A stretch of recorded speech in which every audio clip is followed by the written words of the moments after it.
You've probably heard that attraction just happens. But what if that's only half the truth? What if attraction isn't forced, but revealed through subtle psychological shifts you don't even notice? The real danger isn't rejection, it's misreading the moment and destroying something meaningful. In the next few minutes, you'll discover the hidden psychology behind how friendships sometimes evolve into something deeper, without pressure, without manipulation, and without losing respect. You've probably felt it before, that strange, almost unexplainable shift in a connection. One day, everything feels familiar, predictable, safe, and the next, something feels different. Not louder, not obvious, but deeper, like your mind has started to notice things it once ignored.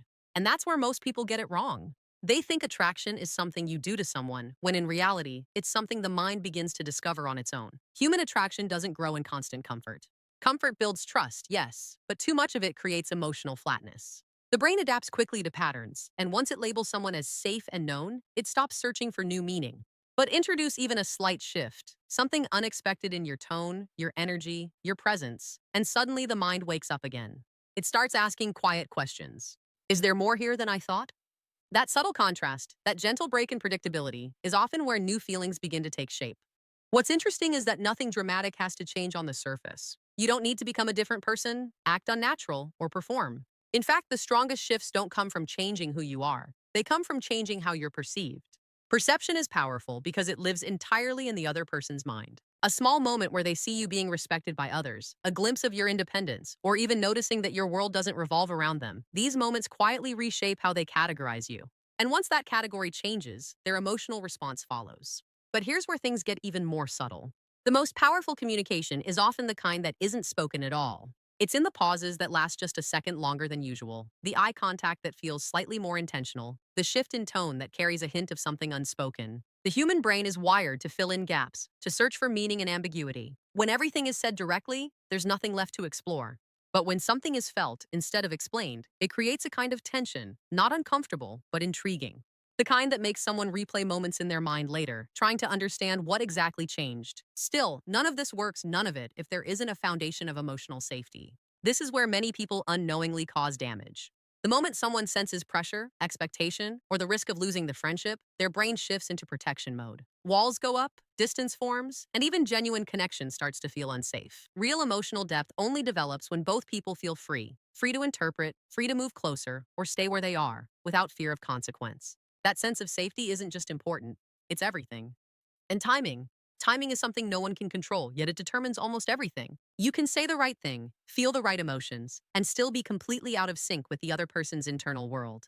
Attraction isn't a switch you flip, it's a moment you recognize. A moment when both people, without saying it directly, begin to sense the same shift. Trying to force that moment before it naturally exists doesn't create connection, it disrupts it. But when you learn to notice the signs, the subtle changes in attention, curiosity, and emotional openness, you realize something powerful. The moment was never something you had to create. It was something you had to allow. At the core of all of this lies one of the most misunderstood psychological forces, non-neediness. Most people hear that word and think it means detachment or indifference, but that's not what it is at all. It's the quiet confidence of knowing that your identity, your happiness, your sense of self doesn't depend on any one person's response. And when someone feels that from you, not through words but through your behavior, it changes everything. There's no pressure, no hidden demand, no emotional weight they have to carry. And paradoxically, that absence of pressure creates space. Space for curiosity, for reevaluation, for something new to emerge. Because the truth is, people aren't drawn to those who need something from them. They're drawn to those who create an experience, an emotional atmosphere that feels different from the rest of their world.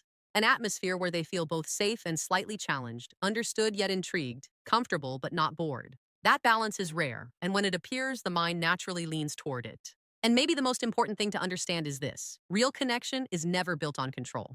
It's built on awareness. Awareness of yourself, of the other person, of the moment you're in. When you stop trying to push things in a specific direction and start paying attention instead, you begin to notice patterns you missed before. The way their energy shifts around you, the moments they linger a little longer, the subtle signs of emotional investment that can't be faked. In the end, attraction isn't about doing more. It's about interfering less. Less forcing, less overthinking, less trying to make something happen. And when you create that space, when you allow the natural psychology of connection to unfold without pressure, something interesting happens. You don't just protect the connection, you give it the chance to evolve into something neither of you had to chase. And sometimes that's where the real meaning begins. It usually doesn't happen all at once.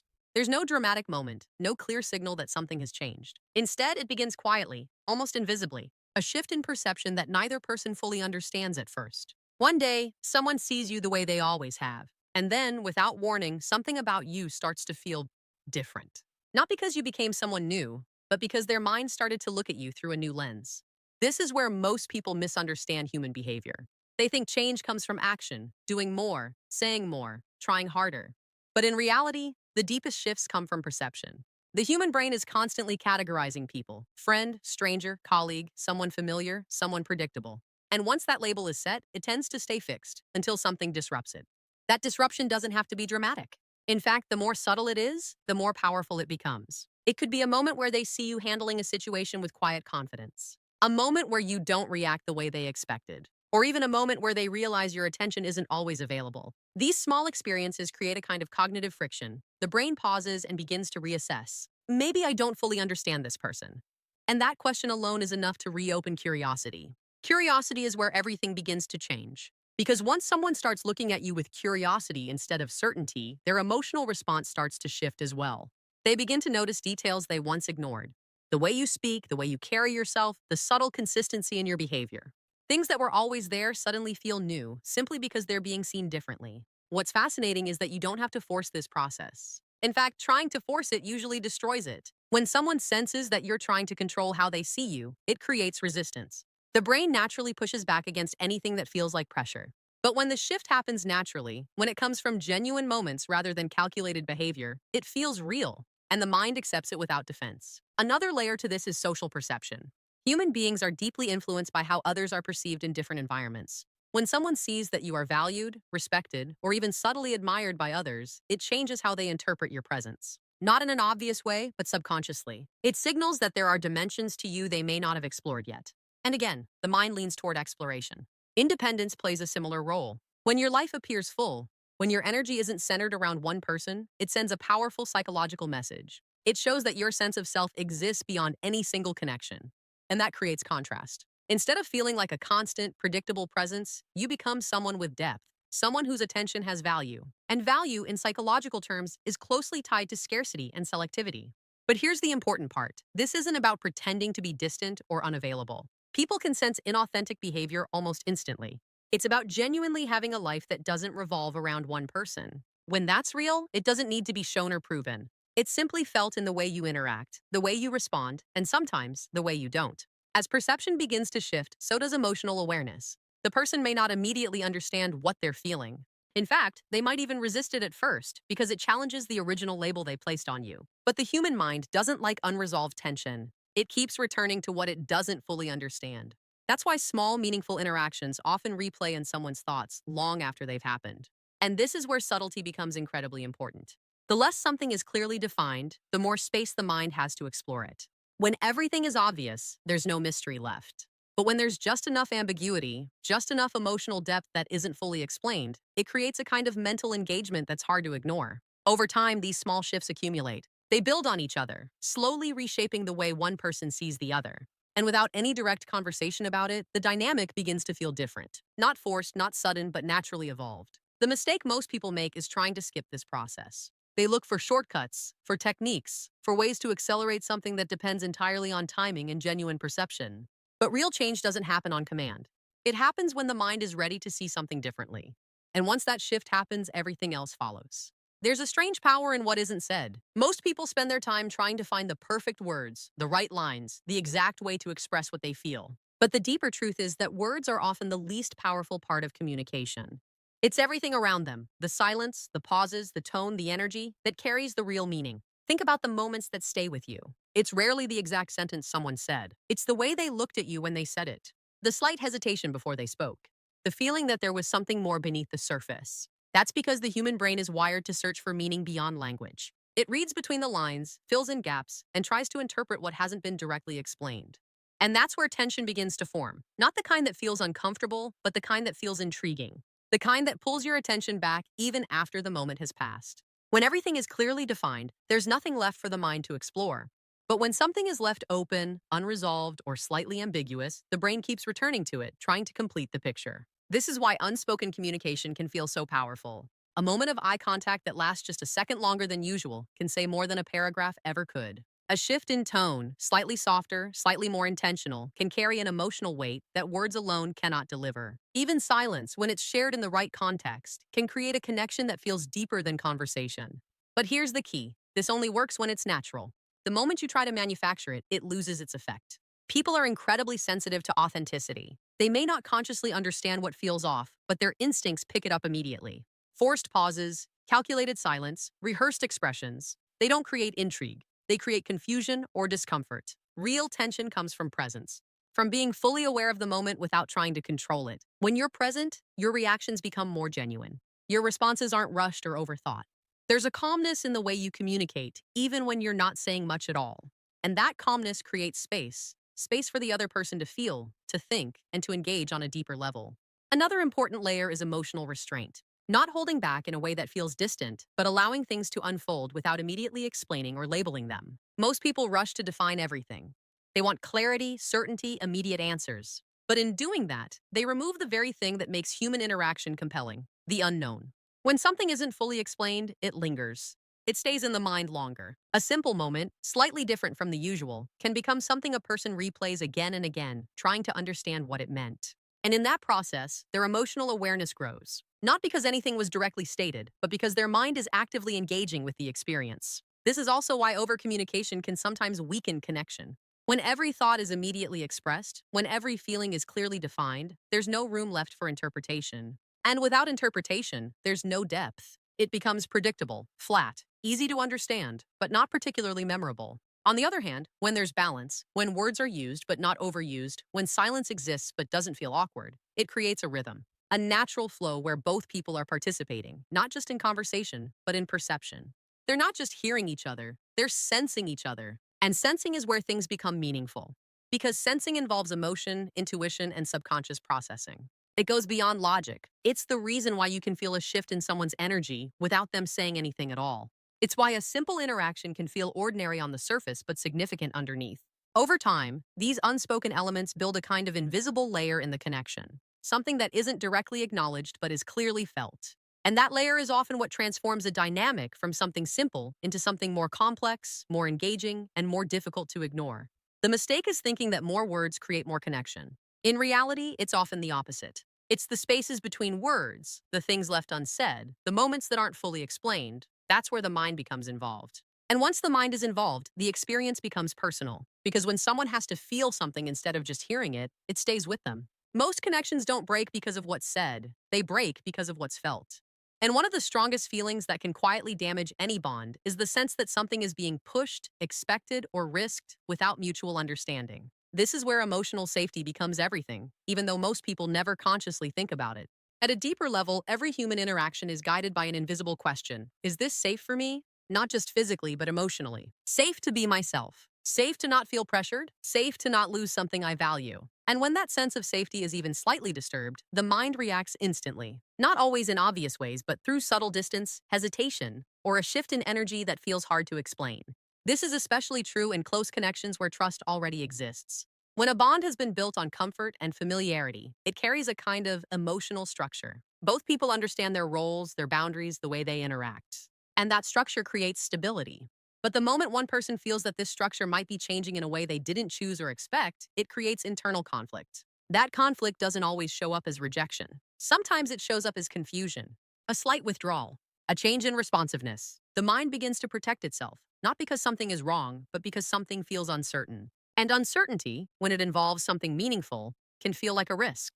This is why pressure, no matter how subtle, has such a strong effect. Pressure doesn't have to be direct. It can exist in tone, in expectation, in the way someone starts to behave differently with an underlying intention. And the human mind is incredibly sensitive to these shifts. Even if the other person can't logically explain it, they can feel that something is being asked of them, something they didn't agree to. Once that feeling appears, the natural response is to create distance. Not necessarily to end the connection, but to protect it.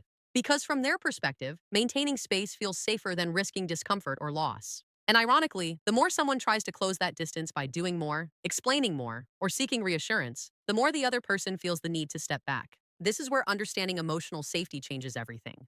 Real connection doesn't grow under pressure, it grows in freedom. In the absence of expectation.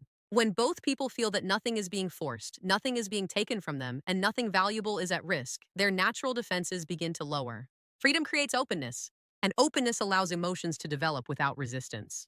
When someone knows they won't lose the connection if they don't respond in a certain way, they feel more comfortable exploring their own thoughts and feelings. There's no urgency, no fear of making the wrong move, just space to experience the connection as it is. Respect plays a huge role in this. Not just surface level respect, but a deeper form. Respect for boundaries, for timing, for the other person's internal world. It means understanding that their feelings, whatever they are valid without needing to be influenced or changed. And when someone feels that level of respect, it creates trust on a much deeper level. Trust is what allows a connection to evolve without breaking. Without it, any shift feels like a threat. With it, even uncertainty can feel safe, because both people know that whatever happens, the foundation won't be suddenly taken away. Another important part of emotional safety is consistency. Not predictability in a boring sense, but emotional consistency. The sense that your behavior isn't driven by hidden motives or sudden changes in intention. When someone feels that your presence is stable, that your actions are genuine, it removes the need for them to analyze or defend. And when the mind no longer feels the need to protect itself, something interesting happens. It starts to open, to become more aware, more receptive. Not because it was convinced, but because it no longer feels at risk. This is where real shifts begin, not through force, but through the absence of it. When there's no pressure to feel something, no expectation to respond in a certain way, emotions have room to form naturally. And anything that forms naturally tends to feel more real, more meaningful, and more lasting. The mistake most people make is thinking that expressing more, pushing more, or clarifying everything will strengthen a connection. But often, it does the opposite. It introduces weight into something that needs lightness. It replaces freedom with expectation. And once that happens, even a strong connection can begin to feel fragile. Understanding emotional safety means recognizing that sometimes doing less creates more. Giving space creates closeness, and allowing things to remain undefined for a while can protect something that might otherwise be lost. Because at the end of the day, people don't move closer when they feel pushed. They move closer when they feel safe enough to take that step on their own. There's a quiet difference between wanting something and needing it, and most people never realize how deeply that difference shapes the way others feel around them. Neediness isn't always obvious. It doesn't always show up as desperation or constant attention seeking. Sometimes it hides beneath politeness, over-effort, or the subtle urge to control how a situation unfolds. But no matter how it appears, the human mind can feel it almost instantly. At a psychological level, neediness creates pressure. Not loud, aggressive pressure, but a silent kind.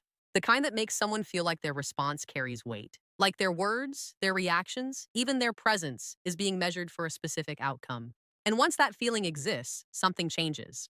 The interaction is no longer free. It becomes a situation where one person is unconsciously asking, and the other is unconsciously deciding whether to give. And that dynamic is where connection starts to weaken. Because people are naturally drawn to environments where they feel light, where they can exist without being responsible for someone else's emotional state. The moment they feel that their behavior might affect your mood, your confidence, or your sense of self, their instincts begin to pull back. Not because they don't care, but because they don't want to carry something that isn't theirs. This is why non-neediness is so powerful and so misunderstood. It's not about pretending you don't care. It's not about acting distant or emotionally unavailable.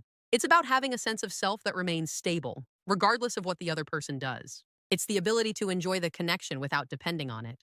When that mindset is real, it changes your behavior in subtle ways. You stop over-explaining. You stop trying to fill every silence. You stop analyzing every small reaction as if it determines something important. There's a calmness in the way you interact, a sense that you're present because you want to be, not because you need something in return. And that calmness creates something rare, space. Space where the other person doesn't feel watched, evaluated, or expected to respond in a certain way. Space where they can experience the interaction without pressure. And in that space, something interesting begins to happen.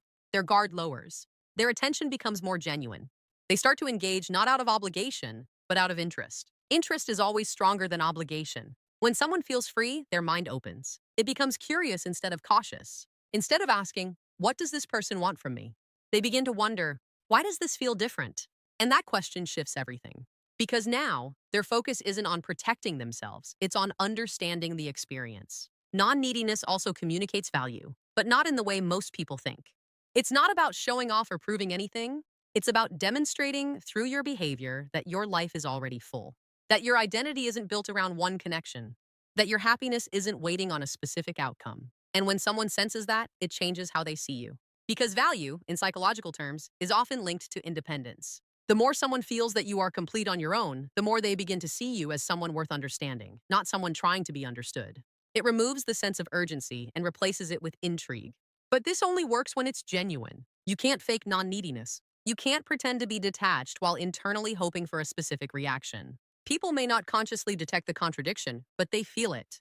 And when your internal state doesn't match your external behavior, it creates inconsistency, something the human mind naturally distrusts. Real non-neediness comes from mindset, not strategy. It comes from building a life where your sense of self isn't tied to one person's opinion, where your confidence doesn't rise and fall based on small interactions, where you genuinely enjoy connection, but don't rely on it to feel complete. And when you reach that state, your presence changes. Not dramatically, not in a way that feels forced, but subtly. You become easier to be around, lighter, more natural. There's no hidden agenda in your energy, no silent expectation behind your words. That's what makes people stay. Because in a world where so many interactions feel heavy, complicated, or outcome driven, a connection that feels effortless stands out. It feels rare. And anything that feels rare naturally holds attention. In the end, it's not about trying to create interest. It's about removing the pressure that prevents it. There's something most people never fully understand about human connection. It doesn't follow effort, it follows timing. You can do everything right, say the right things, show up with the right energy, and still feel like nothing is changing. Not because you failed, but because the moment simply isn't aligned. And this is where frustration begins, when people try to force movement in something that hasn't naturally reached that point. Timing isn't just about external circumstances. It's deeply internal. Every person moves through their own emotional phases, their own mental space, their own readiness to see and feel things differently. Someone might be open, curious, and receptive one day, and completely closed off the next, not because of you, but because of where they are within themselves. And no amount of effort can override that internal state. This is why trying to push a connection forward too early often creates the opposite effect. When something is introduced before the other person is ready to experience it, the mind doesn't process it as opportunity. It processes it as disruption. It interrupts the natural flow, and instead of curiosity, it creates resistance. Even if the intention was genuine, the timing makes it feel out of place. On the other hand, when the timing is right, things feel almost effortless. Conversations flow differently. Attention feels more focused. There's a sense of ease that wasn't there before. And most importantly, there's a subtle reciprocity, an unspoken mutual awareness that something has shifted. No one has to define it, no one has to force it. It's simply felt. But recognizing that moment requires something most people struggle with: patience. Not passive waiting, but active awareness. The ability to observe without interfering. To notice small changes in behavior, tone, and engagement without immediately trying to act on them. Because the moment you rush to act, you risk breaking the very thing you're trying to understand. There's also a level of emotional discipline involved. When you become too focused on a specific outcome, your perception narrows. You start interpreting everything through a biased lens, seeing signs that may not exist or missing the ones that do. But when you let go of that urgency, your awareness becomes clearer. You begin to see the